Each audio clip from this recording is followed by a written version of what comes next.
the flow, entire culture lost in the overthrow. And king the secrets hate whatever they please. Then all they gave back were death in the seas. But people were left with no choice but turn aside. To go home to a system responsible for genocide. It doesn't matter. It's the desperate hope of an increasing number of politicians, largely of the Conservative persuasion. I am going to do something I don't often do today on the programme. In fact, you can hear by the sound effects in the background that I'm slightly adjusting my desk and moving that. Oops, that to there. And I'm going to try to keep a closer eye on my inbox than I usually do or can. The switchboard gets so busy these days that, as you will know, if you're kind enough to text me or indeed tweet me occasionally, then it's unlikely I notice. But that would be the easiest way today for me to see you reminding me of anything I might have missed. I'm going to try and run through a catalogue of cronyism and corruption allegations. But I am going to keep one eye on that part of my screen so that I can hopefully be reminded by you if I forget anything. Where shall we begin? I think I'm going to begin with Sir John Redwood. And there is something that almost all of the most egregious accused have in common that I will do my level best not to mention until approximately 27 minutes past 10, but you will probably spot the word that runs through them like the word Blackpool regularly runs through a stick of rock. I'm going to start with Sir John Redwood because this is the one that made me do a double take. I should stress I have double checked, but it could be a typo that has been reproduced by reports. So it may turn out, because I find this so hard to believe, that I am more than happy to acknowledge that there could be some sort of typo here. Because he gets £48,222 per quarter from the investment committee, his chairman indeed, of Charles Stanley Investment Committee. He has said, my duties are to write a twice weekly market review and investment report, to chair the investment committee and to make oral and written presentations. And that's fine, right? So he gets just shy of 50 grand per quarter. Wait for it. For 50 hours of work a month. And this is the bit where I think there must be some sort of typo there. He was getting £15,606 a month previously, which is roughly £46,818 per quarter, and that's now gone up to £48,222. Now, when I was joking earlier with or about Nick and myself only doing 60 hours a week, it was kind of true. You know, the meter is only ticking for us for the 60 hours a week that we're on air. We do other bits and bobs on top, of course, some years, some months more than others. But the 3 hours a day that we're on the radio, that 60 hours a week is our major income. 60 hours a month is our major income. John Redwood is a member of Parliament. He has a constituency. He also gets other emoluments. Is that the correct pronunciation? I don't know. But that I'm going to begin there. I'm going to ask you at some point which of these stories you think is... There's two elements to the question, actually. Which is the most egregious? Which is the most traffic stopping? Which is the one that actually makes you go, what? And the second question would be, which is the most important stroke significant? Because I don't think they're the same. This is not the one that I think is the most important or significant, but it is the one that makes me go, wow. Because it's in plain sight. This is what I found so weird about Dominic Raab's defences yesterday of transparency. I think he was wrong. I don't think it was known that Sir Geoffrey Cox was phoning in his votes from the British Virgin Islands. I don't want to jump the gun on him. He's coming up in a moment. But when Raab said it was transparent, he was referring to the register of members' interests, not the actual geographical location of MPs drawing down salaries of a piffling 80 grand while trousering £400,000 for doing legal work on behalf of a government accused of corruption. So I find the 50 hours, the fact that he could write it down, the fact that he could just throw it into the mix, this reminds me of the expenses scandal, where it wasn't so much the detail that was shocking as the presumption that it was all perfectly above board and normal. I've slightly changed my view on the expenses scandal as the years have passed, but that's by the by. What shocked us at the time was the fact that it was in plain sight. It was hiding in plain sight. So John Redwood filled in a form, and I have to keep saying, because do you know what? Do you know how mad I am? Mad as in bananas, not mad as in furious. That comes a little bit later in the hour, if yesterday is anything to go by. I don't believe it. I actually don't believe it. So I keep saying it may well turn out to be a typo, because part of me is thinking that in the next 14 minutes, a text is going to drop or a message is going to come into the studio saying, we've had a look at this and it was 5 hours a month. I mean, quite what on earth you could do for 5 hours a month to draw down 50 grand a quarter is currently beyond me. Even Nick Ferrari doesn't get paid that sort of money for 5 hours work. But I can't believe the 50 hours. Yesterday it was the amount of money that was shocking. It was Geoffrey Cox making £1 million on top of being an MP. Today it's John Redwood. They've both got knighthoods, for God's sake. Today it's John Redwood being able to put in 50 hours of work a month. 50 hours a month. I don't actually believe it. I think there must be a typo. I think at any minute now we're going to get a call and they're going to say, oh, don't worry, everyone relax. I know it's been reported in all the newspapers, so you haven't actually done anything wrong, but it's 5 hours a month. Phones aren't ringing. It's not coming in yet.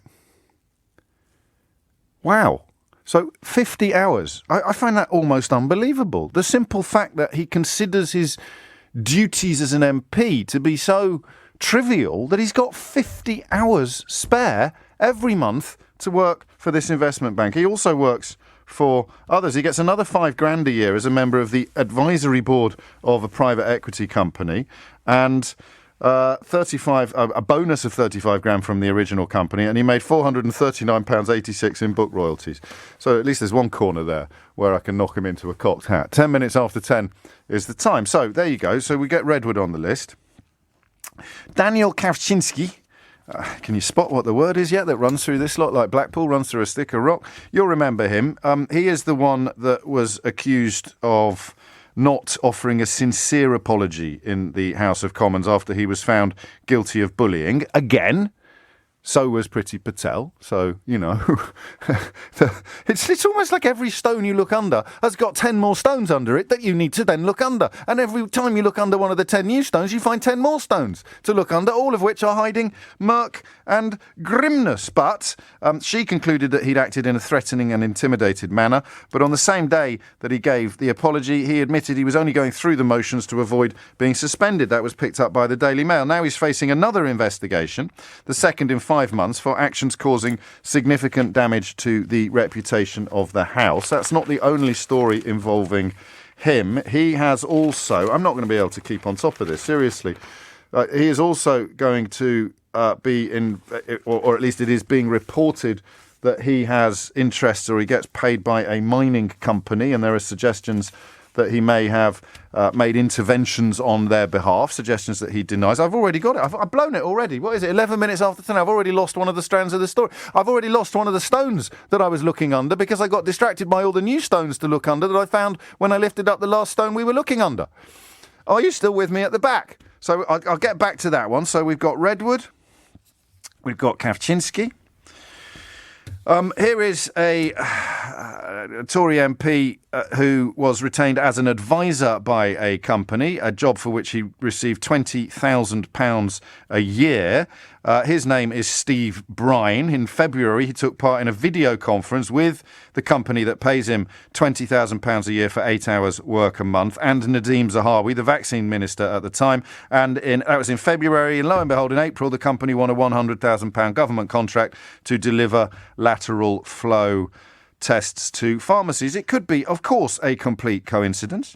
But I think Angela Rayner is quite right to insist that we need an investigation to be sure. So we'll put Brine on the list. And here he is, Ian Duncan Donuts. So it's almost like night following day. Ian Duncan Smith is facing questions over his £25,000 a year second job, advising a multi-million-pound hand sanitizer firm after he chaired a government task force that recommended new rules benefiting the hand sanitizer firm that pays him £25,000 a year for consultancy work. This is a reference to his chairing of the Task Force on Innovation, Growth and Regulatory Reform, which essentially came forward to recommend alcohol-free sanitizers, hand sanitizers, should be formally recognised in the UK while being paid by a company that makes them. So that's Redwood, Kawczynski, Brine, Duncan Smith. I still think Redwood, simply because of the 50 hours.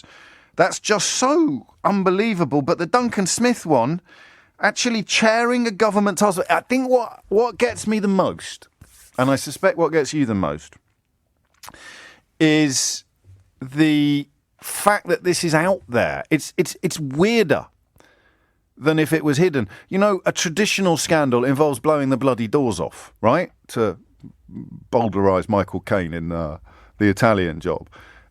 A traditional scandal involves blowing the doors off. These are things that this lot thought was fine. This is the Pattersons. This is why it all goes back to Owen Patterson saying, after being busted, that he'd do it all again tomorrow. They don't think they're doing anything wrong because they are, I think, just so entitled. So Duncan Smith chairs a government task force that delivers incredibly good news for a company that pay him 25 grand a year to consult.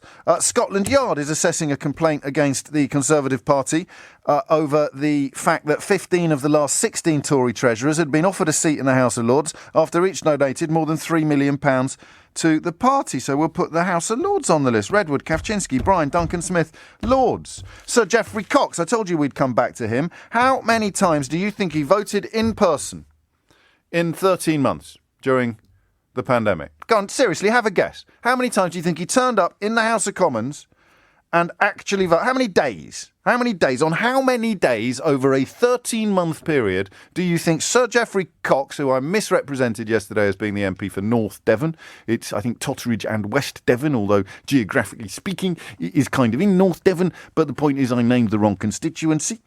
How many days out of 13 months, what's that roughly? That's sort of 130, about 190 days, isn't it? 13 months, give or take, I think.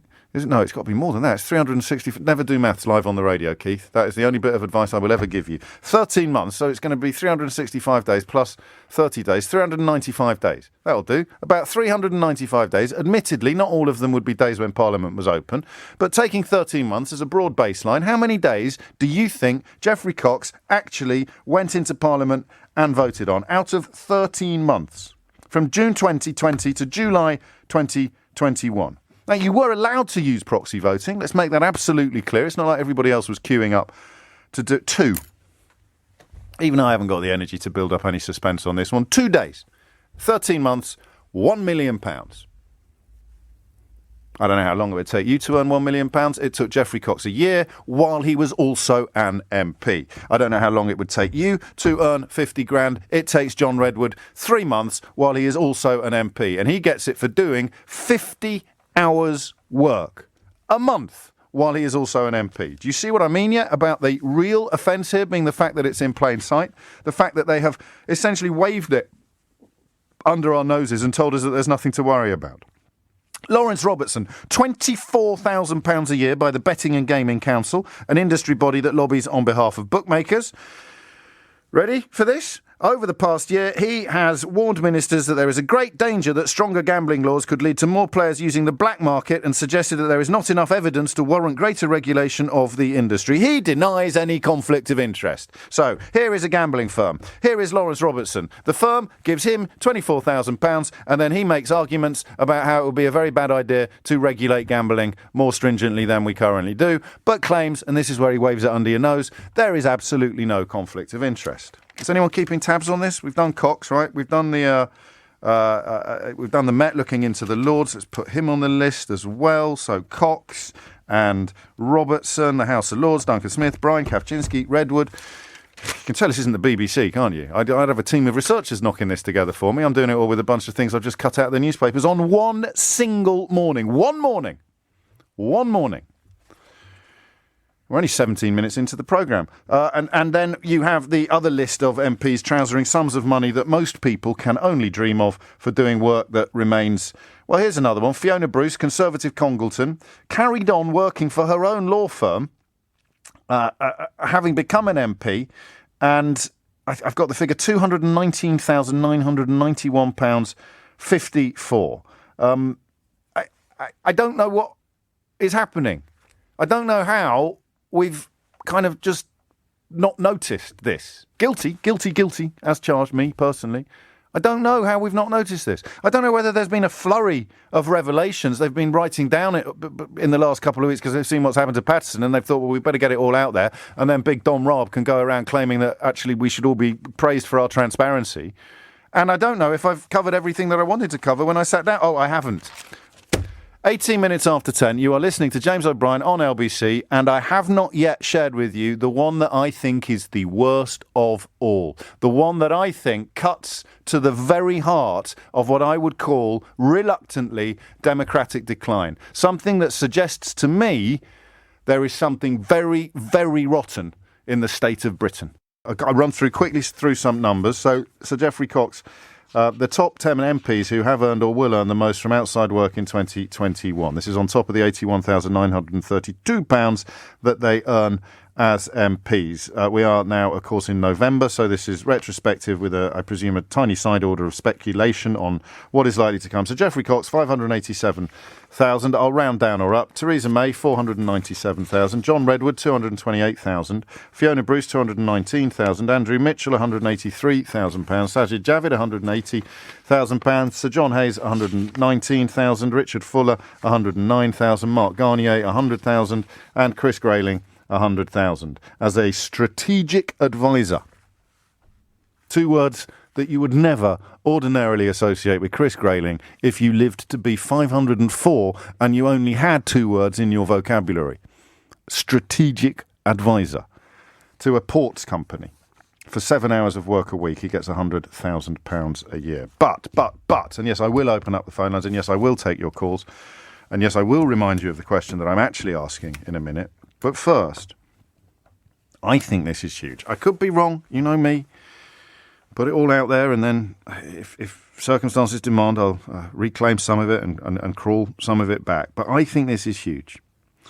Next week, the House of Commons will have a vote on, probably on Monday, it will lay a motion that would rescind the formation of the new Standards Committee that was voted for last Wednesday. Last Wednesday.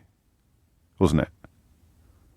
So barely a fortnight, not even a fortnight will have passed before Boris Johnson's government whipped MPs to vote for a ripping up of the rule book regarding corruption and a reprieve, at least temporarily, quite possibly permanently, for an MP found to have acted egregiously, namely Owen Paterson. And within less than a fortnight, they're going to do the precise opposite. They are going to whip their... Well, I presume they're going to whip their MPs, otherwise there's not much point introducing the motion, is there? They're going to whip their MPs to vote in precisely the opposite way. And they're not doing it because they've had a change of heart. They're not doing it because they've had a fit of the vapours or because they've had a crisis of conscience. They're not doing it because they consider the facts to have changed and therefore they have changed their minds. They're doing it because Boris Johnson thought he could pull yet another fast one, and this time, for reasons we've explored together, but which we will never know for sure, this time it didn't wash. This time we decided we would not put up with it. The idea that you could lose a football match 3-0 and then rewrite the rules of football and declare that you had secured a victory finally broke the patience of much of the population. So on Monday of next week, they will encourage their party, encourage their MPs to vote in exactly the opposite way to how they voted last week, which poses one absolutely crucial question. Poses two absolutely crucial questions. What do they stand for, these people? If they can undertake a U-turn so complete and so crushing in such a short period of time, solely as a response to misjudging public opinion, getting their populist playbook wrong for once, what do they stand for? They stand for nothing but themselves. And you will probably, I pray, that you will never get more coruscating evidence of that than this. Within a fortnight, they will march their troops to the top of the hill and march them down again, while claiming that both positions are valid, viable, even perhaps valuable. And the second question is this: what is the point of Parliament? If Boris Johnson's whims are indulged by its members, if Boris Johnson can march them up to the top of the hill on a Wednesday and march them straight back down again on a Monday, what is the point of Parliament? What is the point of these MPs? What is the point of their first job, never mind their second job, if they can undertake a U-turn so complete and so crushing in the space of less than a fortnight? What is the point of Parliament? I don't know if they constitute phone-in topics. What is the point of Parliament? You can have a crack at it if you want. 0345 60 60 973. I don't know if you want to have a crack at answering the question, what on earth do they stand for? But I don't think we will ever see more compelling evidence of a complete corruption of parliamentary democracy than a government that will instruct its MPs to vote one way on a Wednesday and then entirely the other way 2 Mondays later.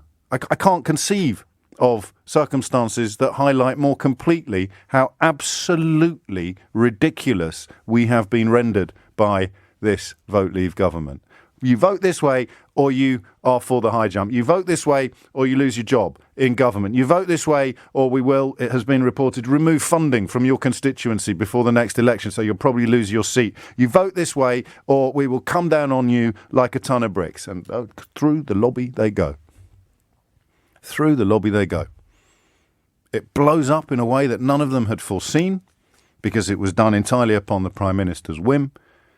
And within a fortnight, they're being ordered to vote in exactly the opposite way. On the question of whether or not we should rip up the rule book that deals with corruption allegations and give a free pass to a bloke who's just been found to be as guilty as sin of riding roughshod over the requirements of MPs when it comes to lobbying. It's 10:30 and I have barely drawn breath, but even I get tired of the sound of my own voice sometimes. So after the break, I want you to answer these questions. How has this happened? Just talk me through it. Pretend I've been asleep for a month or a year or a decade. How has this happened?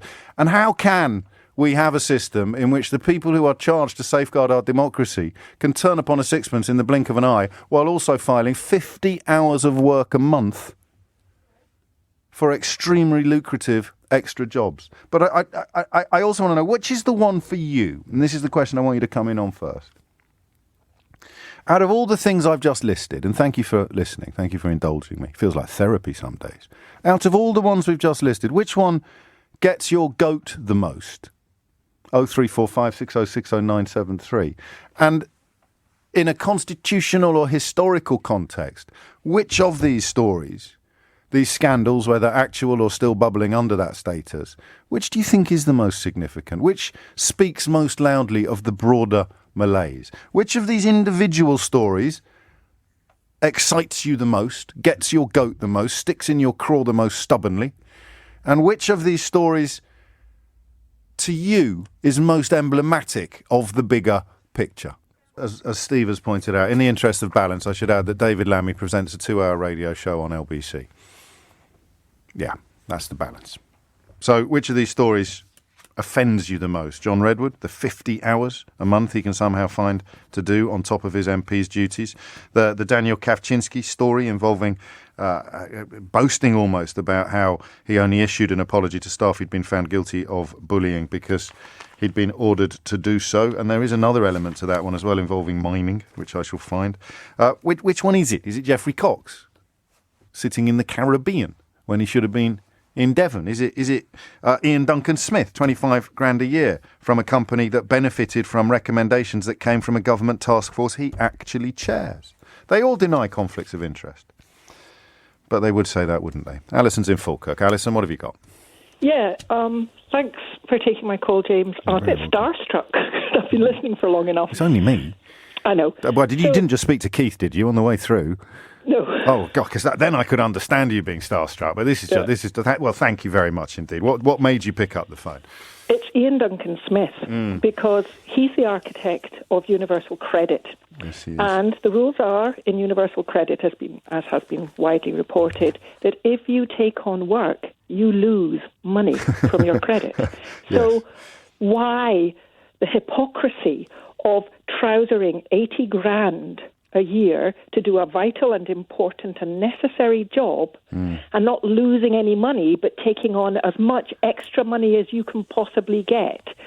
Why is there one rule for those entitled wealthy knobs And a different with rule... no knobs, for, no K, just for anybody who's... or is it the other way around? Yes. It's the synonym for a toff is what we're referring to. Yes, just for entitled... younger listeners, they may not be familiar with the argot. Yes. Alison, I want to make that quite clear. Go on. So you need to beep me out, but and I might want beeping for a little while. No, please don't. Why is it one rule for them and another rule for hard-working people who are just trying to scrape by?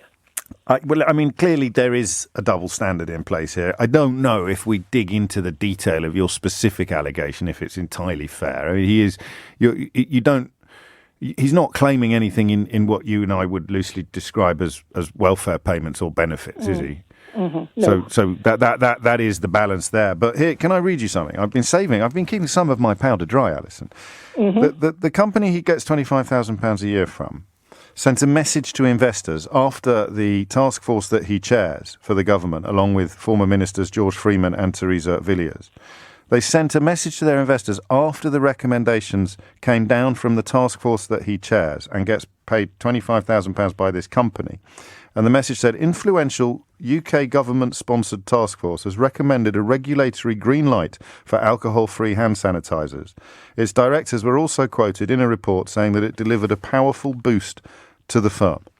And nobody from Ian Duncan Smith down, nobody thought, well, this can't be right. We can't be paying him $25,000 a year to chair a task force that has just delivered what the directors of the company that pay him call a powerful boost to the company that pays him. These are the moments where I wonder whether I'm losing my grip on reality. I mean, I'm safely ensconced in Scotland, and I look south of the border, and I cannot understand how anybody would vote for these people. I really don't get it, but I suspect the word that's running through the middle of them like a black... No, it's only 39. I don't know, you can't do that yet. Does it begin with B? It certainly does. Right, no, keep your powder dry, please. No, I don't know what you're talking about. I have no idea what it could possibly be that links Ian Duncan Smith and John Redwood and Daniel Kavczynski. And how many of them have got offshore businesses? Well, I don't know. I don't know, but I'll find out. I mean, these things are supposed to be declared. It doesn't matter whether you've got an offshore business or not. If you're Sir Geoffrey Cox, you've got an offshore office. You're literally sitting in the British Virgin Islands, working on behalf of their government, helping it deal with allegations of corruption that have essentially been levelled by the British government, of which until Boris Johnson fired him earlier this year, he was an integral part. 10:40 is the time. Alison, thank you. Murray is in Hartford. Murray, what is going on? Oh, there you are, James. Last time I spoke to you, you were working from home, I think. I probably was. Crikey, that was a while ago. From the shed, if you prefer. Oh, a shed, yes, a man cave. Go on your hurry. Okay, do you know what it is that sums up, of all of the scandals that we've had, of all of the greed, and that's what it is for these, maybe the smallest one financially gives the biggest picture of where these people are at. Go on. Because if it's not making money for themselves, it's got to be making money for their muckers. And we know about Dirty Desmond and Jenrick on the 45 million. But the one that got me was Matt Hancock and Gina, whatever her name was, I can't remember. Not only did he manage to inveigle his girlfriend into his life, so he could have his extramarital affairs. Well, we don't. Again, I don't know. When I said hurry up, I did mean it. We don't know the direct chronology of when the affair started and when she came to work as an advisor. The affair could have started after she came to work for an advisor. But just run through the detail of the thing that has stuck in your craw. Okay. If I'm right in thinking, she is part of the a big shot, Oliver Bonus, wealthy person. But she was married to the founder of it. I'm at the risk of sounding like a stuck record. Hurry the flip up, will you? Okay. Managed to get her in. That wasn't enough. What does he then have to get a person who's incredibly wealthy? £15,000 annual allowance out of the taxpayers' money. So it wasn't enough. So she got paid for being an advisor. That's what you're objecting to. Got paid for being an advisor. Okay. Now, if anyone else was thinking I can keep this, you've got there in the end. I don't know that it was worthy of building up quite that much suspense. Not least because she was doing a job. Whether she was qualified to do it or not is a question for the ages. But the idea that she shouldn't have been paid for doing it's a little odd. But thank you, Murray. Mark's in Chertsey. Mark, what do you reckon? Well, I'm just glad to finally hear us talk about the main problem that we have with our system of government. Go on. And I think it all boils down. We accept a system whereby the parties put themselves first before good governance. I mean, we think about it all the time. Whenever the parties were before to get elected, all the parties basically say, yes, we have to put ourselves forward to get into power. But then once we're in power, as this government shows clearly, they still carry on doing that and use the party whip to control the MPs. Well, you're going deep on this and addressing those sort of slightly hefty questions I asked about what do they actually stand for and what is the point of Parliament. And that's not new. I don't think there's ever... I mean, someone will know, Theo will probably buzz me. I can't imagine that it's ever happened before, where the government marched them up to the top of a hill on a Wednesday, got absolutely crucified by their friends and cheerleaders in the right-wing media. So marked them right back down again 2 weeks later, and somehow expects us all to not notice. That seems to me to be a moment of egregious hypocrisy. I think you're right. I think it's progressively got worse over the last 20 years. But there we may differ. So you say the last 20 years. What would be the starting point for you? Well, to be honest, I don't know, but I used to follow... Because some people would say weapons of mass destruction. I think the weapons of mass destruction dossier perhaps broke something about the trust between the population and the politician that has never quite been repaired. But obviously a 5-year window here when lies went unchallenged and lies were essentially rewarded, and the chief liars involved in the Vote Leave movement ended up getting promoted all the way into Downing Street. That broke something absolutely intrinsic, because it meant that the truth no longer mattered in any way, shape or form. But then again, I think the whole, what we're seeing MPs do now has always gone on. I don't know if it has, and I worry about that. I don't think to the same degree, but I also think it's the amount of investigation that goes on now from certain people like yourself, from bringing it to the fore. I'm an amplification rather than an investigation. Well, yeah, but somebody needs to do it. I mean, you've actually brought me back to following politics. I studied British government and politics. I've always been interested in it, but as I say, I've just drifted away because I cannot stand the whole system.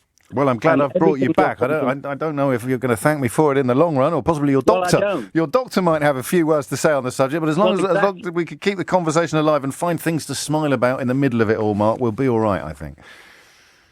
Well, I am so... It annoys me all the time, because everything we have, and I think you hear it all the time from your callers and from you. Yeah. You constantly are saying, and basically what you are saying is our system of government doesn't work. We haven't just got a crisis because of COVID. That's a real crisis. Why have we got a crisis in housing? Why have we got a crisis in the prison system? Why have we got a crisis in the health system, social care, the legal system? It just goes on and on, because parties put themselves first. They care more about keeping themselves in, getting in power, keeping themselves in power. And then, of course, they don't take long-term decisions. I also read science. Science is my big thing. Yeah. I've been reading about climate change for 35 years. Yes. This was in the 70s they had reports on this. And nothing is done until it becomes a public issue and a vote issue. And then... Well, Boris Johnson was writing from the sceptic position as recently as 2015, of course. I know. And now he's off to COP26 again today to do a lap of honour and conveniently avoid some of the scrutiny that he might perhaps be exposed to by some of the stories that we are covering today. I don't want to agree with you, and I'm always conscious of not wanting to agree with someone, possibly prompting me not to agree with them, when if I was a robot or an algorithm, I would, allowing my feelings to influence my facts, as it were. But I don't think it's... I think the last 11 years have been particularly awful. And to defend the last Labour leader, which I rarely do, I don't think anyone could ever have accused him of being obsessed with achieving power or hanging on to it. It seemed to be the least of his priorities, to be fair. But it's the last 11 years. And for me, that referendum in 2016, which, many of us said at the time, if you don't tell the truth about what they've claimed, what will they go on to be in charge of next? And now we know the answer, global pandemic. So what of all the stuff we've covered today lands most? Thank you, Mark. And I don't know whether I should accept it as a compliment or apologise for having lured you back into following politics more closely. But what is it that has hit you the hardest about all this? 0345 606 0973. I'll tell you what I'd pay for. Someone to explain to me why that particular story about marching them to the top of a hill on a Wednesday and insisting that they absolutely had to do it and it was the right thing and this is what our government represents, and then marching them right back down again 2 Mondays later and insisting that they had to do it and it was the right thing and it was about everything that our government represents. Someone explain to me how that is not horrific. Because I don't want to believe that it is, because I live here. 0345 606 0973, and I know what you're thinking. It's the mother of all heads and tails conundrums, isn't it? You know, we sussed this lot quite a while ago. They toss a coin, they shout heads and they shout tails, and then however it lands, they wave it under your nose and tell you that they were right all along and they've won. But they've never done it quite as blatantly as they have with this. With this vote on standards, with this ripping up of the anti-corruption rule book. What day is it? Wednesday. Oh, top of the hill then. Absolutely have to be there. On pain of death, we'll fire if you're not there. What day is it now? 2 Mondays later. Straight to the bottom of the hill, please, lads. Anybody not at the bottom of the hill by tea time will be handed their sandwiches wrapped in a roadmap. Be out on their ear.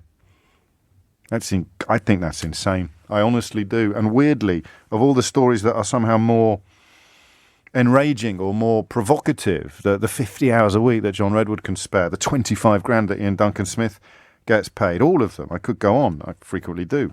Arguably, I already have. There's something about that reverse ferret happening in Parliament, not in a newspaper column. Oh, and that's what it is, isn't it? That is Boris Johnson's double column conundrum on the morning before he declared for Brexit, when he had a column prepared explaining why he was going to come out on the other side.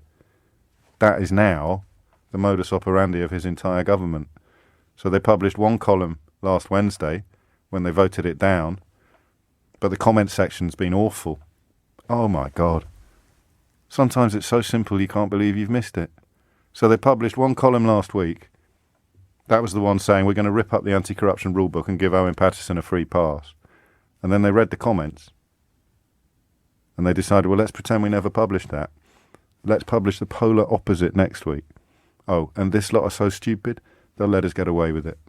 We shall see. My feeling is, well, part of my feeling is built upon the knowledge that not a lot has landed over the last few years, but I think that was because of the sort of Teflon coating afforded by the Get Brexit Done slogan. I won't bore you with the details of that, because judging by the number of people that have watched that monologue from last Friday, you have almost certainly heard it, even if you weren't listening last Friday. But I am reminded increasingly of the expenses scandal. If it carries on like this, I don't know that it will have quite as long legs, and it is not as multi-party. I'm still getting texts saying, yeah, well, David Lammy presents a show on LBC, which is tragic, really, if you think it stands comparison with any of the other things that we've been talking about. And I think there is a case for letting MPs do some sort of work. The question is, what should they not be allowed to do?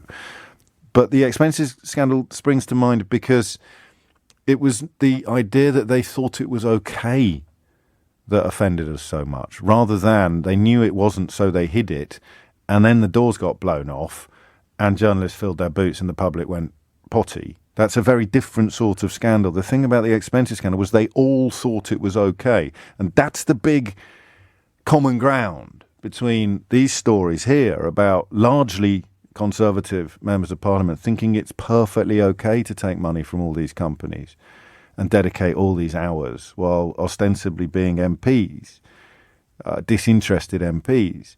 They all think it's perfectly okay. And that's why I wonder whether historians of the future will see that comment from Owen Paterson. Well, I'd do it all again tomorrow. I'd do it all again in a heartbeat. That's been quite pivotal to this period of politics. I think it was, but I'm not a historian of the future. Well, not yet. Paul's in Hertford. Paul, what would you like to say? Yes, good morning, James. Hello. Just wanted to point out that if you're the chairman of a select committee, you also get an additional allowance of £15,000 a year, apparently. And that's paid to the chairman. The other members of the select committee presumably have to do their work on the committee for no extra emolument. So I don't know for sure. Yes, I've looked it up. You have? Yes, the chairman gets paid. I knew that. But there's no sort of bonus payment for the mere members of the committees. The chairman. So it's status plus extra work. Do you think the 15 grand? Well, it's work that's done in the House of Commons, where they're supposed to be representing their constituents, right, on a daily basis, presumably during normal working hours.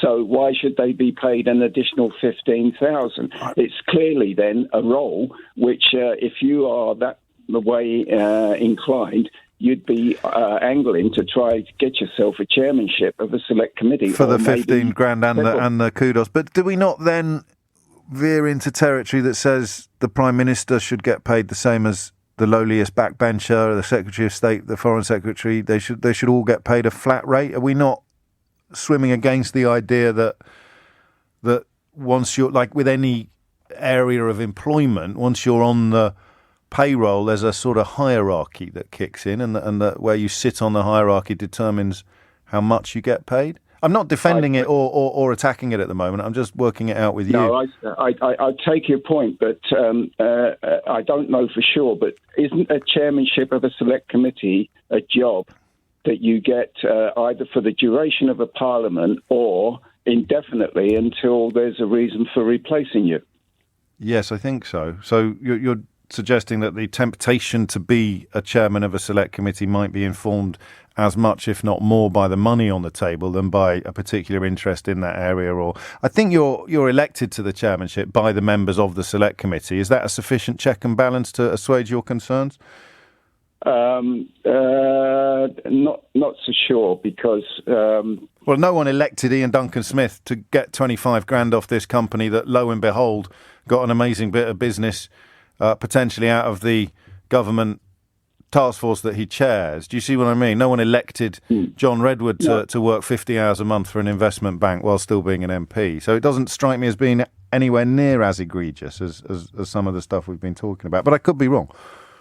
But if it involves time and effort, then it adds to your comment about, where are they finding all the time to take on these private roles? Oh, I see what you mean. Yes. Well, that's why I said before you came on, I did say that there've got to be some jobs they can do on the side, so to speak. But when a job seems to be the main course rather than the side dish, one of Eddie's callers put this perfectly a couple of days ago on Eddie Mayer's show. They just said, how can it be the second job if it pays more than the main job? I think that's a fairly good question. So I would look at, Paul, I don't know whether you agree with this, I'd look at the number of hours involved, and there'd be a limit on what that can be.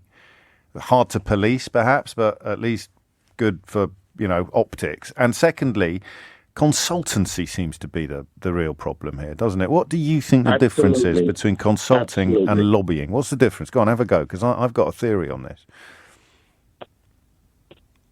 Difference between consulting and lobbying. Yes, Geoffrey Cox stepped down as the Attorney General in February of last year. Yes. And less than 18 months later, and then that was the chief legal office, right, for the government, presumably in their investigation of what's going on in the British Virgin Islands. And 18 months later, he's batting for the opposite side. He is. I don't know that is either. It's not. Is it consultancy work, legal advice? I don't know. Actually, it's a really grey area, which is why you need a heck of a lot more light on into all corners of legal. Yes, sure, and you don't stop shining lights on the darkness of greed.